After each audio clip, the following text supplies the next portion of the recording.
கட்டத்திலையும் அன்னைக்கு சிறந்த ஆட்சி கொடுத்தாங்க, இன்னைக்கு சிறந்த ஆட்சி இல்ல, சீர்கெட்ட ஆட்சி திமுக கொடுத்துருக்கு. தமிழ்நாடு என்ன பண்றான், தமிழகத்தை தலைமுடியை விடமாட்டோம் அப்படிங்கிறான். தமிழ்நாட்டுக்கு தலைமுடிவை ஏற்படுத்துற ஒரே கட்சி திமுக தான்.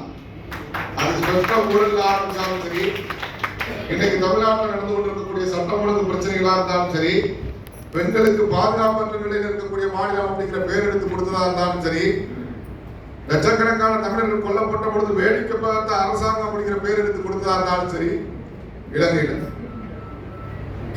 இன்னைக்கு மீனவர்கள் பிரச்சனைக்கு காரணம் கச்சத்தீவை தாராளத்தை கொடுத்து இன்னைக்கு மீனவர்களை இந்த மாதிரி அடிபடுறதுக்கு காரணமா இருந்தாலும் சரி, காவிரி பிரச்சனையை தீர்க்காமல் நம்முடைய ஆட்சி காலத்தில் தான் காவிரி மேலாண்மை ஆணையம் அமைக்கப்பட்டது. இப்படி தமிழ்நாட்டுக்கு ஏற்பட்டிருக்கக்கூடிய தலைமுறைகள் அத்தனையுமே இன்னைக்கு பார்த்தோம் சொன்னா இளைஞர்கள் எல்லாம் போதைக்கு அடிமையாக சீரிட்டு போயிருக்கு நம்முடைய நாடு. எல்லாத்துக்கும் காரணம் திராவிட முன்னேற்ற கழகத்தினுடைய ஆட்சி தான். தமிழ்நாட்டிற்கு ஏற்பட்டிருக்கக்கூடிய, தமிழக மக்களுக்கு ஏற்பட்டிருக்கக்கூடிய தலைமுறைகளுக்கு காரணம் திராவிட முன்னேற்ற கழக ஆட்சி தான். ஆனா இவன் என்ன பண்றான், கடந்த காலத்துல தேர்தலுக்கு முன்பு ஸ்டாலின் தான் வராது, விடியல் தர போறாங்கன்னு ஒரு கோடை வச்சு மக்களை ஏமாத்தி ஆட்சியை பிடிச்சு 5 ஆண்டு காலம் ஆகும். இந்த 5 ஆண்டு காலத்துல ஒரு விடியல் தமிழ்நாட்டுக்கு ஏற்பட, தமிழ் மக்களுக்கு ஏற்படலாம். கடந்த ஆட்சி பல மடங்கு தேவையான சொல்லக்கூடிய அளவுக்கு ஒரு ஆட்சி.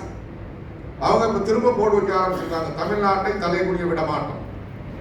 தலைமுடியை ஏற்படுத்துறது திராவிட முன்னேற்ற கழகம், இவர்களுடைய குடும்பம். ஆனா இவங்க போடு வச்சுட்டு இருக்காங்க. இப்ப யாரு தலைமுடி அவர்களுக்கு கொடுக்குற, மத்திய அரசாங்கம் ஏதோ தமிழர்களுக்கு தலைமுடிவை ஏற்படுத்துற மாதிரி.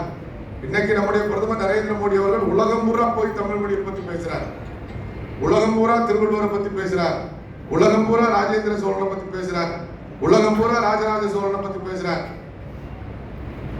இன்னைக்கு தமிழ்நாட்டுக்கு மிகப்பெரிய முக்கியத்துவம், இத்தனை ஆண்டு கால ஆட்சியில மிகப்பெரிய முக்கியத்துவம் கொடுக்கக்கூடிய ஆட்சி நரேந்திர மோடி அவருடைய ஆட்சி அப்படின்னு சொல்லக்கூடிய அளவுக்கு தமிழர்களை மதிக்கக்கூடிய, போற்றக்கூடிய, பாராட்டக்கூடிய ஒரு ஆட்சி மத்தியில் நடந்துட்டு. ஆனா இவர்கள் எதை கொண்டு போய் மக்கள்கிட்ட சேர்க்க முயற்சி பண்றா, தமிழ்நாட்டுக்கு எதை மத்திய அரசாங்கம் தலைமுடிவை ஏற்படுத்த போற மாதிரி இவர் அப்படியே தாங்கி பிடிச்சி அது நிறுத்திட போற மாதிரி ஒரு பிரச்சாரத்தை மேற்கொள்ள திராவிட முன்னேற்ற கழகம் முயற்சி பண்ணும். மக்களை சந்திக்கணும். இந்த திராவிட முன்னேற்ற கழகத்தினுடைய மக்கள் விரோத நடவடிக்கைகளை, தமிழ்நாட்டுக்கு செய்திருக்கக்கூடிய துரோகம் மக்கள் மத்தியில எடுத்துட்டு போகணும் அப்படிங்கிற நோக்கத்தில் நம்முடைய மாநில தலைவர் வர 12ஆம் தேதி தன்னுடைய பயணத்தை போகிறார்.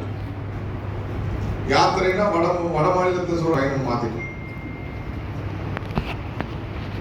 முதல்ல நம்முடைய தேசிய தலைவர் நட்டாஜி அவர்கள் கலந்து கொண்டு அந்த யாத்திரையை துவக்கி வைப்பதாக இருந்தது. நேற்று முன்தினம் திடீர்னு அது கேன்சல் பண்ணப்பட்டு இப்பொழுது நிதியமைச்சர் வர்றார், இன்னும் பல பேர் வர்றாங்க மேலே.